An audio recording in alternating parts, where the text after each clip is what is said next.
আসসালামু আলাইকুম। আমন্ত্রণ আমাদের সিলেটি ছিলেন সাপ্তাহিক আলোচিত খবর। আমি ফাইমা সুমাইয়া আর সাথে আছি আমি সাজেদা আক্তার রুমা। প্রথমেই সংবাদ শিরোনাম। এমসি কলেজ ছাত্রাবাসে গৃহবধূ গণধর্ষণ, তারেক ও মাহফুজের 5 দিন করে রিমান্ড মঞ্জুর। শিক্ষা প্রতিষ্ঠানে ছুটি বাড়ছে, এইচএসসি ও সমমান পরীক্ষার সিদ্ধান্ত আগামী সপ্তাহে। কমলগঞ্জে কলেজ ছাত্রী আত্মহত্যা। বিনা প্রয়োজনে কলেজ ক্যাম্পাসে প্রবেশ নিষেধ। চেহারার পরিবর্তন করে আত্মগোপন করলেও শেষ রক্ষা পাননি, গ্রেফতার 2। সুনামগঞ্জে সুদের টাকা আনতে গিয়ে ধর্ষণের শিকার গৃহবধূ, আটক 6। মৌলভীবাজারে ব্যাংকের ছাতার মতো গড়ে উঠেছে হাসপাতাল ও ডায়াগনস্টিক সেন্টার, সর্বশান্ত সাধারণ মানুষ। আরো 1 মাস বাড়ল শিক্ষা প্রতিষ্ঠানের ছুটি। এমসি কলেজে গণধর্ষণ, দর্শকদের সর্বোচ্চ শাস্তির দাবিতে মৌলভীবাজারে মানববন্ধন। শ্রীমঙ্গল চা গবেষণা কেন্দ্রের 4 কর্মকর্তার বিরুদ্ধে তদন্ত কমিটি। সিলেটে নিষিদ্ধ পলিথিনের ব্যবহার ও কেনাবেচা বৃদ্ধি।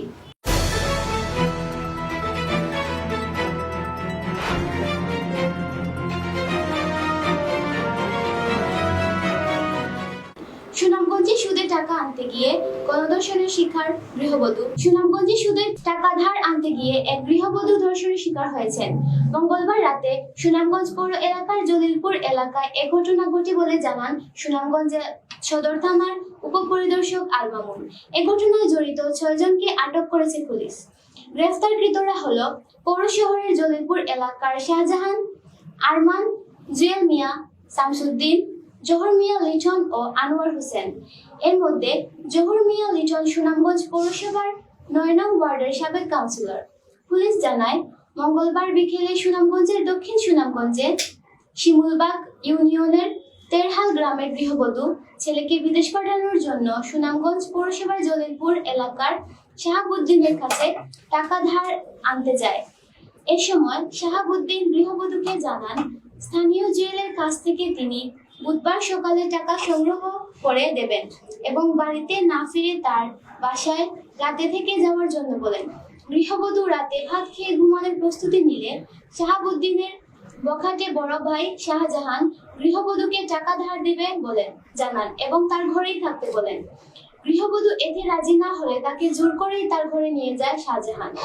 পুলিশ আরো জানায়, কিছুক্ষণ পরেই শাহজাহান সহ 4 জন গৃহবধূকে জোর করে একটি নৌকায় তুলে সেখান থেকে জলিলপুর গ্রাম সংলগ্ন লন্ডাবিল এলাকার একটি পরিত্যক্ত বাড়িতে নিয়ে 4 জন পালাক্রমে দর্শন করে। এ সময় গৃহবধূকে বেধড়ক মারধর করে দর্শনকারীরা। পরে স্থানীয় সাবেক কাউন্সিলর জোহর মিয়া, আনোয়ার হোসেন একটি দোকান থেকে পিছনে নিয়ে গৃহবধূকে আবারও দর্শন করে ফেলে রেখে পালিয়ে যায়। বুধবার ভোরে স্থানীয়দের কাছ থেকে খবর পেয়ে সদর থানা পুলিশ জলিলপুর এলাকার একটি দোকানের পিছন থেকে গৃহবধূকে অসুস্থ অবস্থায় উদ্ধার করে।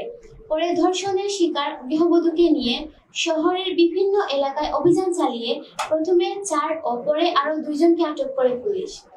বুধবার দুপুরে গৃহবধূ বাদী হয়ে সুনামগঞ্জ সদর থানায় নারী ও শিশু নির্যাতন দমন আইনে 6 জন আসামি করে মামলা দায়ের করেন। বিকেলে পুলিশ 6 আসামিকে সুনামগঞ্জ সদর আমল গ্রহণকারী আদালতে তুললে বিচারক কুদরত-ই-ইলাহী তাদের জেল হাজতে পাঠানোর নির্দেশ দেন। চেহারার পরিবর্তন করেও আত্মগোপন করলেও শেষ রক্ষা হয়নি, গ্রেফতার 2। সিলেটের এমসি কলেজ ছাত্রাবাসে স্বামীকে বেঁধে পালাক্রমে ধর্ষণের শিকার হন এক গৃহবধূ তরুণী। ঘটনার পর অভিযুক্তরা চলে যায় আত্মগোপনে, পরিবর্তন করে ফেলে নিজের চেহারা। এরপরেও শেষ রক্ষা হয়নি, অবশেষে বন্দী হতে গেল। তথ্য প্রযুক্তির মাধ্যমে প্রধান অভিযুক্ত আসামি সহ 2 ছাত্রলীগ ক্যাডারকে গ্রেফতার করেছে আইনশৃঙ্খলা বাহিনী। রোববার ভোরে গোয়েন্দা তথ্যের ভিত্তিতে সুনামগঞ্জের চাতক উপজেলা সীমান্তবর্তী খিয়াঘাট এলাকায় অভিযান চালিয়ে মামলার প্রধান আসামি সাইফুর রহমান রহমানকে গ্রেফতার করেন ছাতক থানা পুলিশ। অপরদিকে একই দিনে সিলেট জেলা গোয়েন্দা পুলিশের একটি টিম হবিগঞ্জের মাধবপুর উপজেলার মনতলা এলাকার অভিযান চালিয়ে অন্যতম আসামি ছাত্রলীগ ক্যাডার অর্জুন লস্কর গ্রেফতার করেন।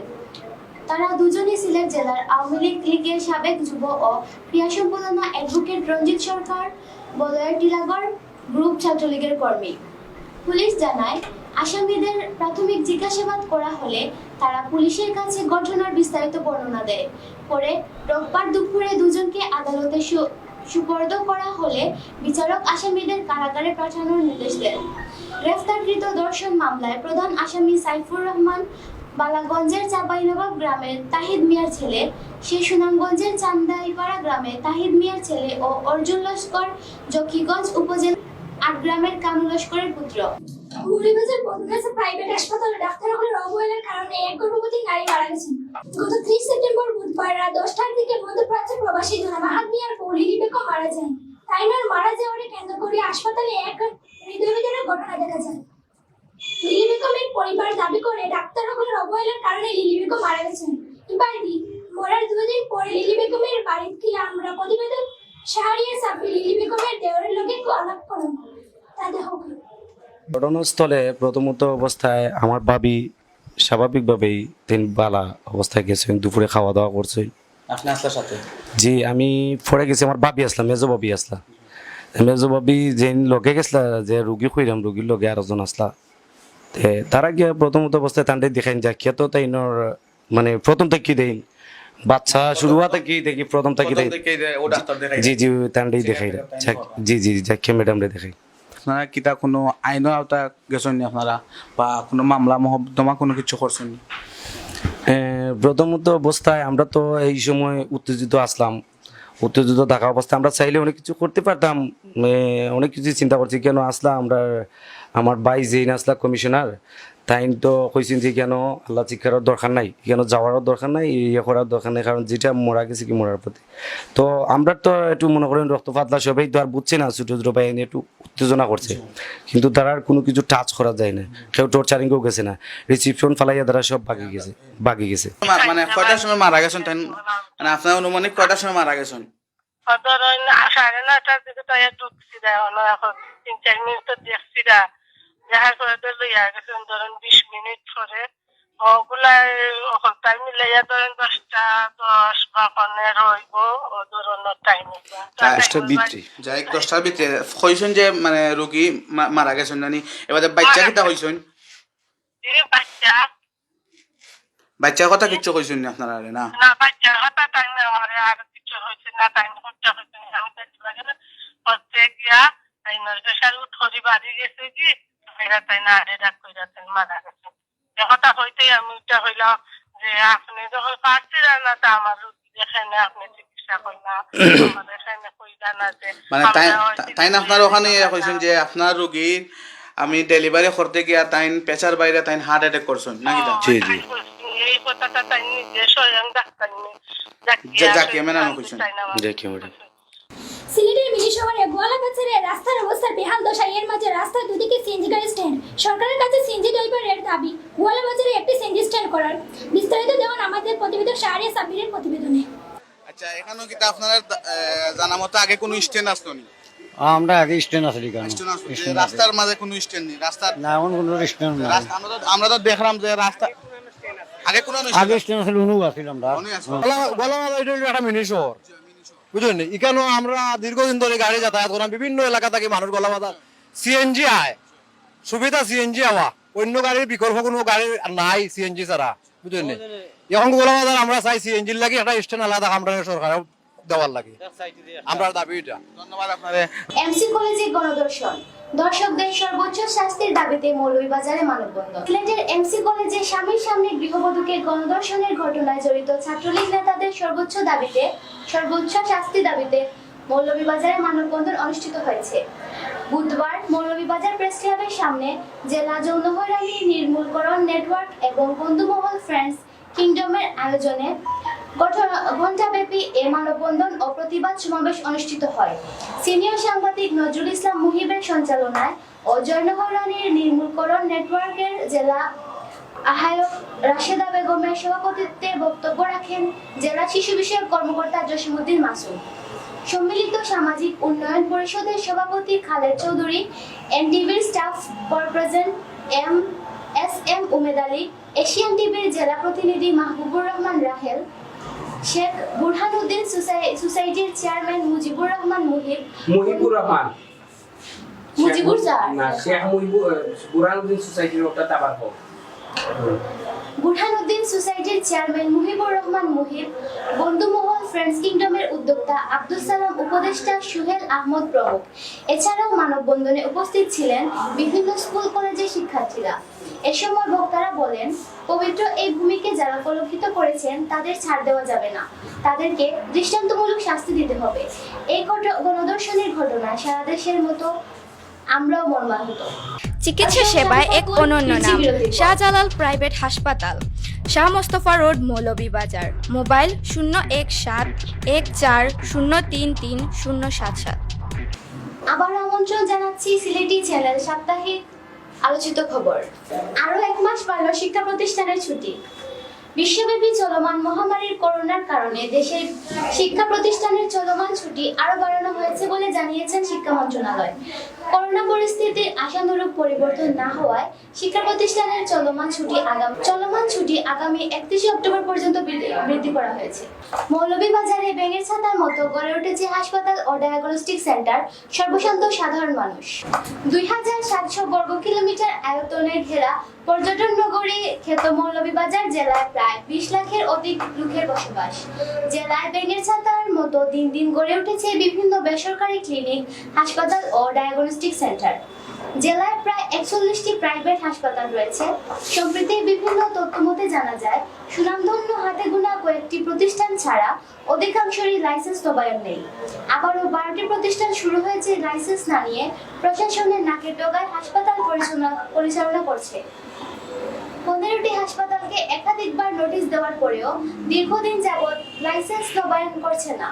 জেলা প্রশাসন, জেলা স্বাস্থ্য বিভাগ ও জনপ্রতিনিধিদের উদাসীনতার কারণেই তো এমনটা হচ্ছে। এসবের মধ্যেও আবার নতুন নতুন বেসরকারি হাসপাতাল প্রতিনিয়তই উদ্বোধন হচ্ছে।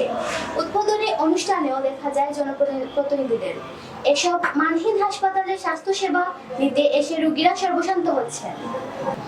পূর্ণাঙ্গ আন্তর্জাতিক হচ্ছে উসমানী বিমানবন্দর। সিলেট এমএজি উসমানী বিমানবন্দরকে পূর্ণাঙ্গ আন্তর্জাতিক মানের করার পদক্ষেপ নেওয়া হয়েছে।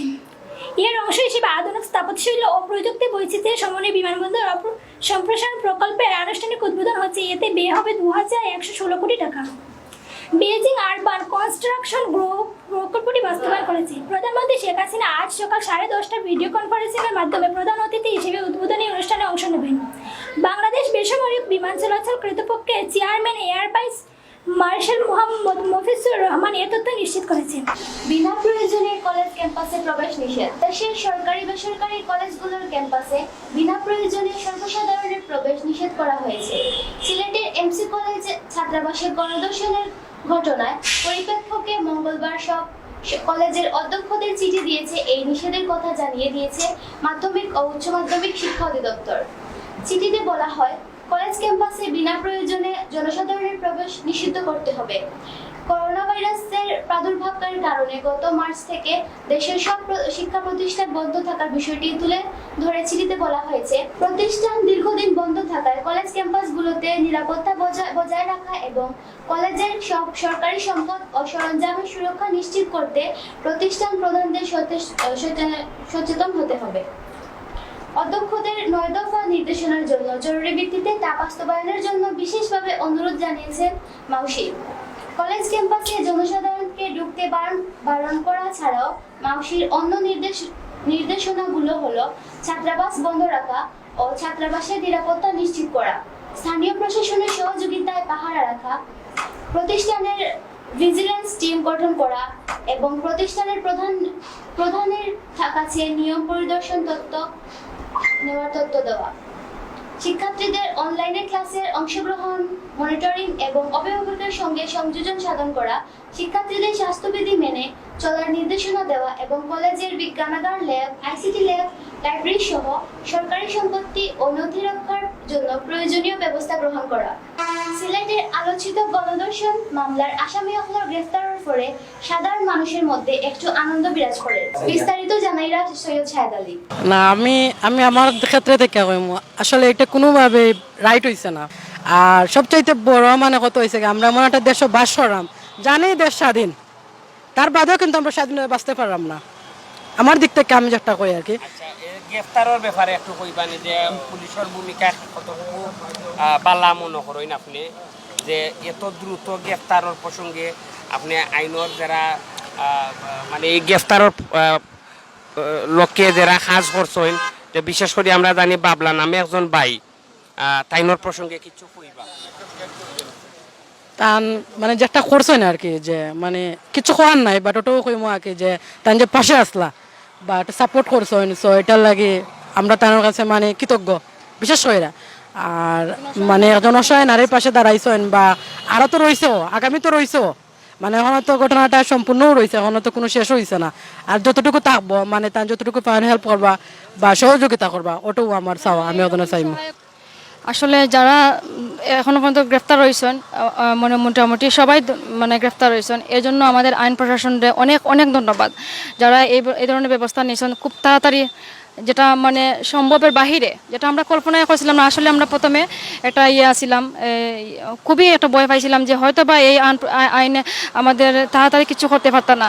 যদিও সবাই জানি আমরা যে আইন প্রশাসনের লোকেরা কিছুটা আস্তে আস্তে ধীরে ধীরে কাজ করে, বাট আমাদের সিলেটের এই যে আইন প্রশাসনের লোক এত তাড়াতাড়ি যে করবো তারা, আমরা আসলে মানে কল্পনাই করছি না। তো এই জন্য আমরা কৃতজ্ঞতাবোধ আছি, প্লাস ওনাদের জন্য আমাদের হাজার হাজার স্যালুট। আর আমরা খুবই সম্মানবোধ হই এটাই যে ওনারা আসলে কিন্তু আমাদের ইজ্জত রক্ষার্থে বা সম্মান রক্ষার্থে তারা যে কাজটুকু করছেন, বিশেষ করে বাবলা ভাই, উনি যে কাজটা করছে, ওনার মতো একজন মানে আইন সহায়ক প্লাস সেবক, হ্যাঁ, গড়ে গড়ে এইরকম একটা ভাই আমাদের প্রয়োজন। এইরকম একটা গড়ে গড়ে প্রায় থাকলে আমাদের অনেক অনেক উপকার হইব। সিলেটে নিষিদ্ধ পলিথিনের ব্যবহার ও বেচাকেনা বৃদ্ধি। বেলা 4টা, চাকরিজীবী ইশতিয়াক আহমেদের হাতে শাকসবজি, মাংস ও ডাল। প্রতিটি পণ্যই পলিথিনের ব্যাগে ভর্তি। নিষিদ্ধ জিনিস কেন হাতে, এমন জিজ্ঞাসায় বড় কুচকে তাকালেন। বললেন, বাজারে তো পলিথিন ছাড়া কিছু নেই, তাইলে কিসে নিব? নগরীর বন্দরবাজারের লালবাজারের কথায় হয় ইশতিয়াক আহমেদের সাথে। পলিথিনের খারাপ দিক জানেন কিনা জানতে চাইলে তিনি বলেন, আমরা জানি পলিথিন পচে না, পরিবেশের ক্ষতি করে, কিন্তু চারদিকেই তো পলিথিন আর পলিথিন। বন্ধ করার তো কোনো ব্যবস্থা দেখি না। বিকল্প ব্যবস্থা থাকলে সেগুলো ব্যবহার করতাম। সরকারিভাবে পলিথিন বিক্রি ও ব্যবহার নিষিদ্ধ থাকলেও সিলেটে এই নিয়ম কেউই মানছেন না। ক্রেতা বিক্রেতা ও ব্যবহারকারী সকলে যেন পরিবেশ রক্ষাকারী ও আইনের প্রতি বুড়ো আঙ্গুল দেখিয়ে চলছেন। ফলে পলিথিনের ব্যবহার বেড়ে চলছে। সরেজমিনে নগরীর আম্বরখানা, খাসদবির, চৌকিদেখি, শাহী ঈদগাহ, টিলাগড়, শিবগঞ্জ, মীরাবাজার, কাজীবাজার, রিখারি বাজার, মদিনা মার্কেট, পাটানটুলা, কালীঘাট, বন্দরবাজার সহ বিভিন্ন বাজার ঘুরে নিষিদ্ধ পলিথিনের ব্যবহার প্রত্যক্ষ করা গেছে। নগরীর পাশাপাশি সিলেটের বিভিন্ন উপজেলায়ও অবাধে পলিথিনের ব্যবহার হচ্ছে। কমলগঞ্জে কলেজ ছাত্রীর আত্মহত্যা। মৌলভীবাজারের কমলগঞ্জ উপজেলার সীমান্তবর্তী কুরমা চা বাগানে গলায় ফাঁস দিয়ে কলেজ ছাত্রী আত্মহত্যা করেছে। আত্মহত্যার সঠিক কারণ জানা যায়নি। জানা যায় উপজেলার ইসলামপুর ইউনিয়নের সীমান্তবর্তী কুরমা চা বাগানে অফিস লাইন এলাকার মৃত হরিদাস পালের স্ত্রী মঙ্গলবার সকালে তার কলেজ পড়ুয়া মেয়ে মুন্নি পালকে বাড়িতে একা রেখে বানুগাছ বাজারে ব্যাংকে আসেন বয়স্ক ভাতা উত্তোলন করার জন্য। বিকেলে 3:30 বাড়িতে ফিরে মেয়েকে ডাকাডাকি করে পাননি। এক পর্যায়ে রান্নাঘরে প্রবেশ করে মেয়ে মাটিতে পড়ে কাঁদতে দেখেন। তার চিৎকারে আশেপাশের লোকজন ছুটে আসলে মেয়েকে রান্নাঘরের তীরে রশিদে বাঁধা দেখতে পান। পরে কমলগঞ্জ থানাকে অবহিত করলে কমলগঞ্জ থানার ওসি সুদিন চন্দ্র দাসের নেতৃত্বে পুলিশ ঘটনাস্থলে পৌঁছে লাশের সুরত রিপোর্ট তৈরি করেন। লাশ উদ্ধার করে ময়নাতদন্তের মৌলভীবাজার মর্গে প্রেরণ করেন। কমলগঞ্জ থানার ওসি সুদিন চন্দ্র দাস ঘটনার সত্যতা নিশ্চিত করে বলেন, এ ব্যাপারে থানায় একটি অপমৃত্যু মামলা দায়ের করা হয়েছে। ময়নাতদন্তের রিপোর্ট পাওয়ার পর পরবর্তী ব্যবস্থা নেওয়া হবে। আজ এই পর্যন্তই খবর শেষ করছি। ধন্যবাদ এতক্ষণ আমাদের সাথে থাকার জন্য।